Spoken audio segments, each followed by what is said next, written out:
Magandang araw! Hello grade 7, I am Teacher Jen. Together, let's discover and explore another topic in grade 7 science. Are you ready? Today, we will discuss the difference between distance and displacement or ang pagkakaiba ng distance at displacement. Ang distance ay ang sukat ng haba sa pagitan ng dalawang points. Ang kotse na ito ay nagta-travel from point A to point B. Ang distance o sukat ng haba sa pagitan ng dalawang points ay 100 meters. Ang distance ay isang scalar quantity. Ibig sabihin, ito ay walang direksyon. Isa pang halimbawa, ikaw ay nakatira sa Gozon Compound at pumapasok sa Tugatog National High School. Gaano kaya kahaba ang distance na iyong nilalakad mula sa Gozon Compound, ang iyong initial position o simula ng iyong posisyon, hanggang kanto ng C4 ay may haba na 200 meters. Mula C4 hanggang kanto ng Honda ay 250 meters. At mula Honda hanggang Tugatog National High School ay 150 meters.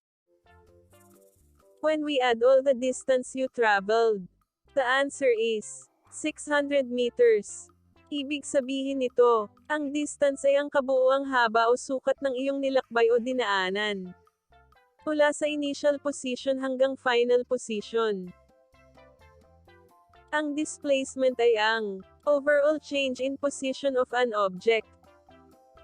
Ito ay isang vector quantity, which means, meron itong direksyon. Ang kotse na ito ay may displacement na 100 meters going to the east or to the right. Ang direction ay pwedeng north, south, east, west, o kaya up, down, right, left. Halimbawa, ikaw ay uuwi na sa bahay ninyo mula Tugatog National High School papunta sa Gozon Compound.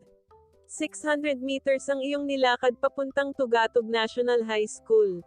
At 600 meters din ang iyong lalakarin pauwi ng Gozon Compound. Ang tanong, ano ang displacement mo mula sa bahay ninyo papuntang school?